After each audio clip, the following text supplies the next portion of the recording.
नमस्कार दोस्तों। आज अपना जो टॉपिक है वो पार्ट्स ऑफ स्पीच का पहला भाग है। यानी पार्ट्स ऑफ स्पीच में जो सबसे पहले एक नंबर पे जो टॉपिक था वो है नाउन, जिसको हम हिंदी में कहते हैं संज्ञा। देखिए, किसी व्यक्ति, वस्तु, स्थान आदि के नाम को संज्ञा कहते हैं। यानी name of a place, person, things, animals, otherwise जो भी है उसी को हम नाउन कहेंगे। अगर वैसे हम साधारण शब्दों में अगर देखें और इनकी कंप्लीट परिभाषा का अगर हम विस्तार से उसको जानते हैं तो हमारे सामने जो परिणाम आता है वो यही है कि यानी दुनिया में जो भी चीज है जिसको हम आंखों से देख सकते हैं लगभग और छू भी सकते हैं या अनुमान वगैरह भी उनके बारे में लगा सकते हैं, यानी किसी भी चीज को हम अगर संबोधित करेंगे तो उसका नाम हम जरूर लेंगे और वो नाम जो है वो ही संज्ञा है। साधारण शब्दों में अगर देखें तो देखिए, नेम इज ए नाम, यानी एक नाम है, यानी नाम जो है वो ही एक संज्ञा है। किसी भी चीज का नाम ले लो, जो नाम होगा वही संज्ञा होगा। जैसे अपना ये व्हाइट बोर्ड है, ये मार्कर है कि नहीं? अदरवाइज कोई भी अपनी नोटबुक होती है, पेन है, पेंसिल है, वाटर बोतल है, बैग है, टेबल चेयर, फैन वगैरह जो भी है, सभी जो चीजें दुनिया में उनके नाम होते हैं और नाम जो है वो ही आपका नाउन कहलाता है। वैसे इसकी परिभाषा है वो है भाई किसी व्यक्ति, वस्तु, स्थान या भाव के नाम को जैसे हम संज्ञा कहते हैं। लिखिए, किसी व्यक्ति, वस्तु, स्थान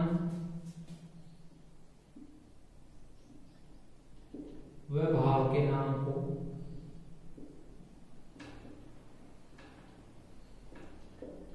संज्ञा कहते हैं। यानी name of a person, things, place and feelings, इन सब के जो नाम है उन्हीं को हम क्या कहते हैं? संज्ञा कहते हैं। क्लियर है इतना? तो यानी नाम है वही नाउन है, सीधी सी बात है। अब इसके भागों के बारे में देख लेते हैं कि ये नाउन जो है वो कितने प्रकार के होते हैं। तो देखिए, संज्ञा 5 प्रकार की होती है। संज्ञा जो है यानी नाउन अपना ये 5 प्रकार की। नंबर 1 देखिए, प्रॉपर नाउन,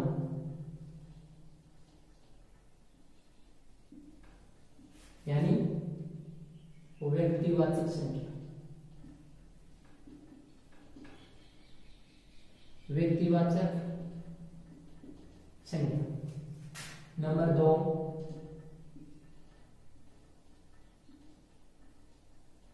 कॉमन नाउन, जिसको बोलते हैं जातिवाचक संज्ञा। Number 3, collective noun,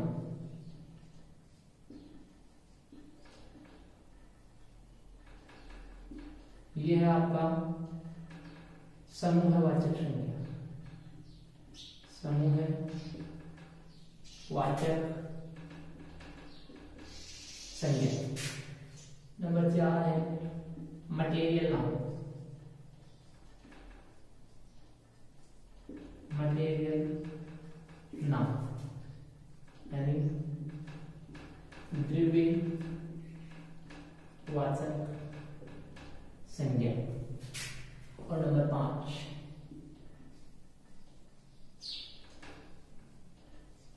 abstract noun, यानी भाववाचक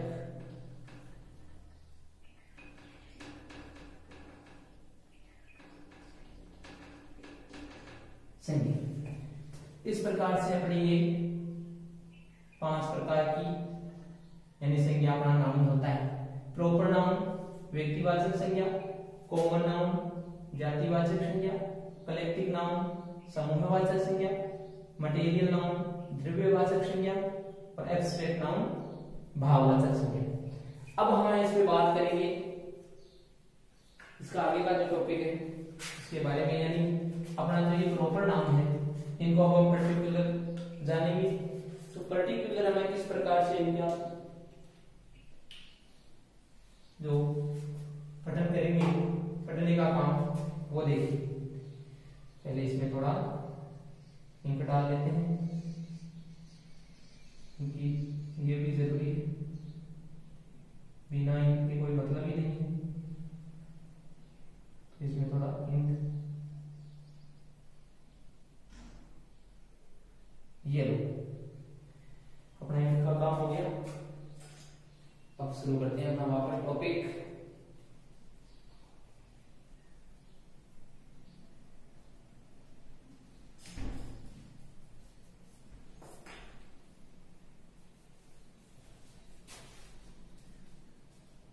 चलो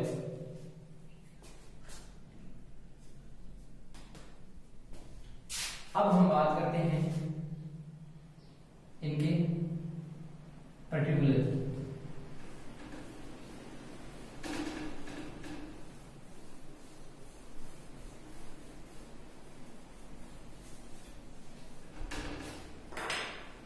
देखो एक नंबर पे अपना जो था वो था प्रॉपर नाउन। अरे क्या बीमारी हो गई,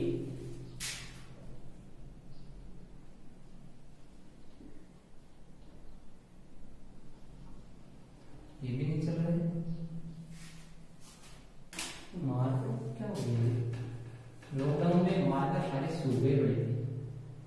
चलो देखो प्रॉपर नाउन यानी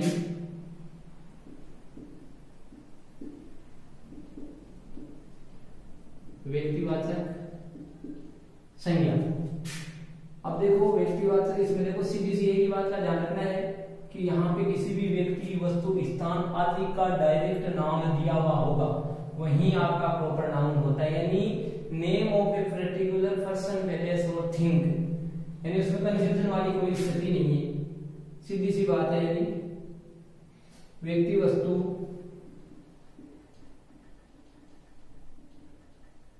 स्थान आदि का नाम, सीधी सी बात है।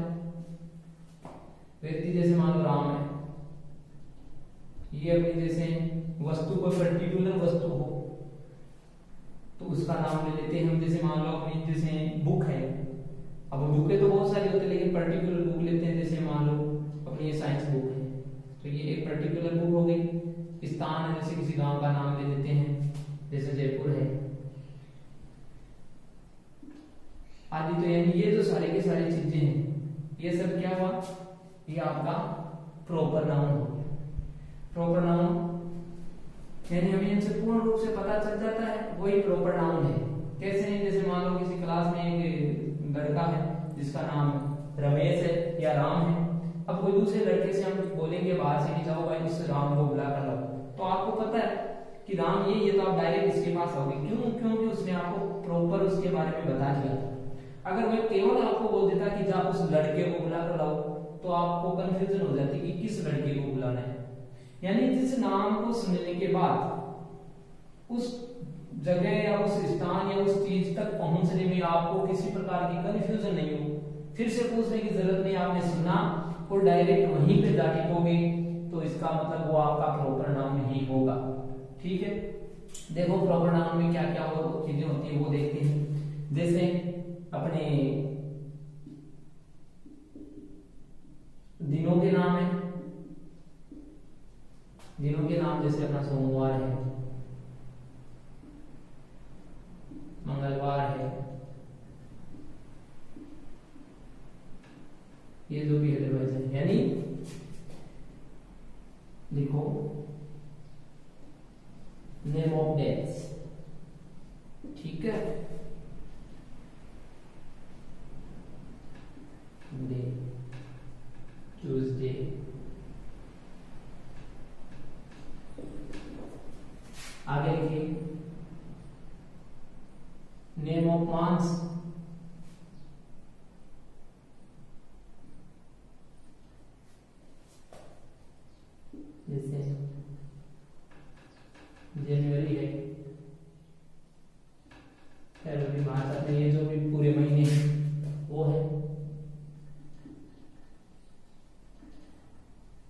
नेम ऑफ रिवर्स है, जैसे गंगा है, यमुना है, अदरवाइज जो भी नदियां हैं उनके नाम है, वो प्रॉपर नाम होंगे। आगे देखिए, नेम ऑफ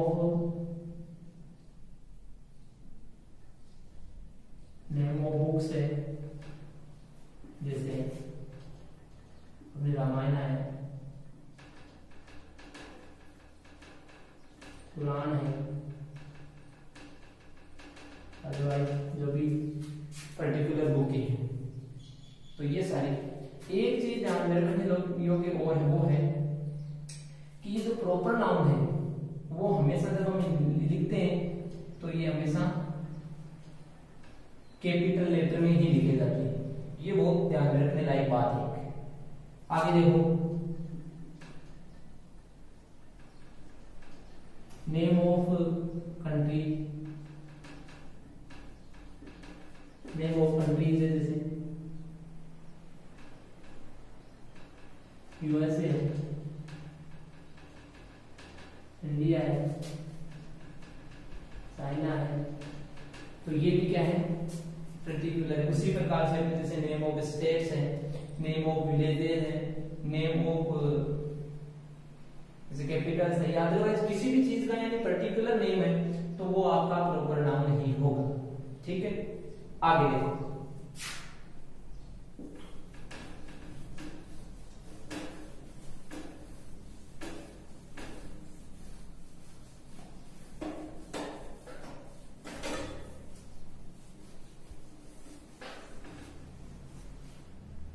नंबर 2 है अपना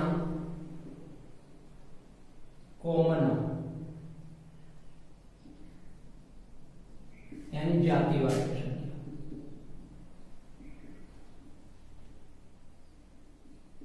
इसमें देखो केवल जाति का बोध होता है, केवल जाति का बोध।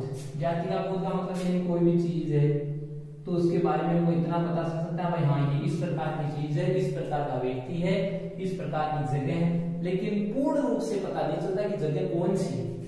यानी इसमें जाति का बोध होता है, बोध होता है। देखिए जैसे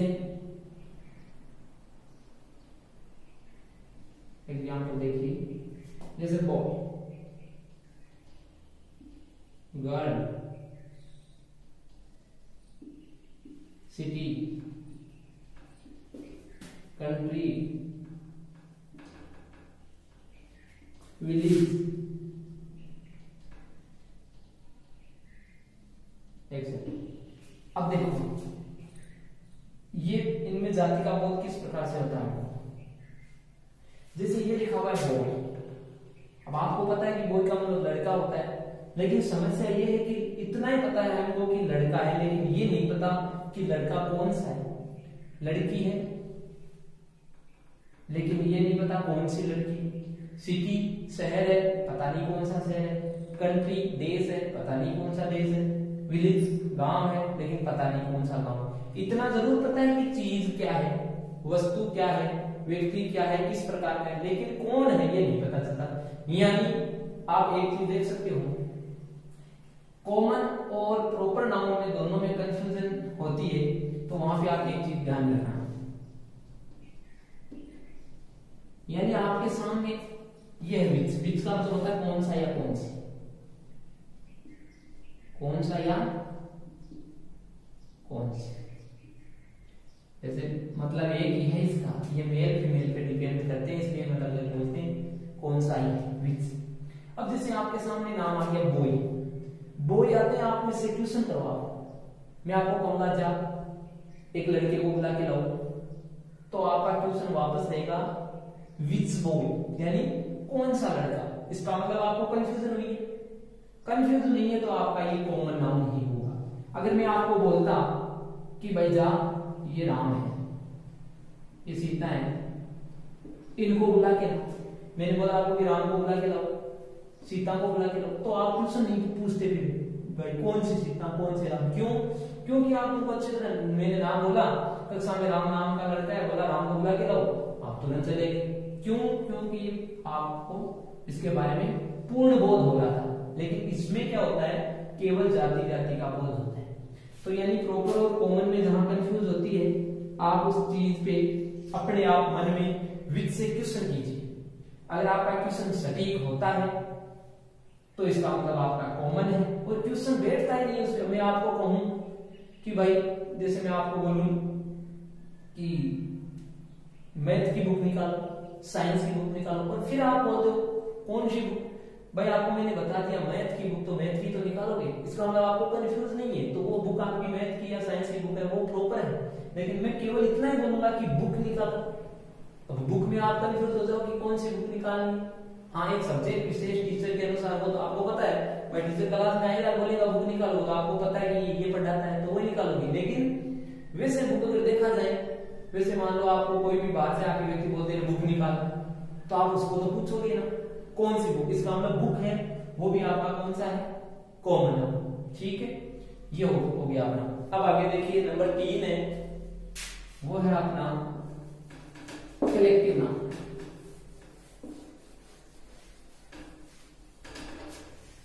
देखो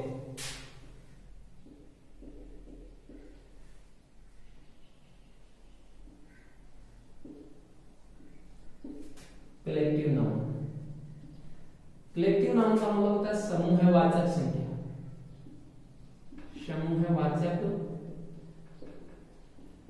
संख्या। अब देखो नाम से पता चल रहा है समूह है, समूह इसका मतलब एक जगह इकट्ठे होंगे, वही आपके इसमें आने वाले। यानी जिस नाम से हमको बहुत सारी चीजें उनका एक जगह होने का बोध होता है, वही आपका समूहवाचक कहलाएगा। जैसे आप देखिए, यानी किसी समूह का बोध कराने वाले शब्द वो कलेक्टिव नाउन होते हैं। देखिए जैसे गैंग, गैंग का मतलब होता है, ये गैंग होती है, दल है जिसको बोल सकते हैं, ग्रुप बोल सकते हैं, या जैसे ग्रुप आपका ग्रुप है, जैसे फेयर है, मेला है, मेले में भी खूब सारे होते हैं, उसको एक नाम से बोलते हैं फेयर, जबकि भीड़ खूब होती है। ग्रुप है, ग्रुप का नाम एक पर्टिकुलर देते हैं, वो भी होती है। गैंग है, गैंग में लोग खूब होते हैं लेकिन पर्टिकुलर नाम एक देते हैं, जैसे आर्मी, सेना को नाम एक ही देंगे लेकिन उसमें लोग खूब सारे होंगे। पुलिस, ये आरक्षी जो है, तो ये सब क्या है, इनका नाम से सबके एक एक है, गैंग है, ग्रुप है, फेयर है, आर्मी है, पुलिस है, लेकिन इनमें जो लोग हैं वो ज्यादा होंगे, यानी ये ग्रुप है इनका। आर्मी का ग्रुप है, उसमें खूब सैकड़ों सैनिक होते हैं, फिर मेले में भी खूब लोग होते हैं, ग्रुप में भी खूब जुड़े हुए होते हैं। गैंग है, चाहे वो अच्छे लोगों की हो चाहे बुरे लोगों की हो, वैसे ये गैंग का नाम लेते हैं, ज्यादातर नेगेटिविटी आती है लोगों में, गैंग इसका मतलब बदमाशों की। लेकिन जो भी हो, हमको यही मानना है कि भाई गैंग जो है उसमें लोग खूब होंगे, जबकि नाम उसका एक होगा। सीधी सी बात है, कलेक्ट का मतलब इकट्ठा करना होता है, और ये कलेक्टिव नाउन यानी समूह बन गया, और ये सारे जो समूह होते हैं वो आपका कलेक्टिव नाउन है। बस आगे देखिए, नंबर 4 है अपना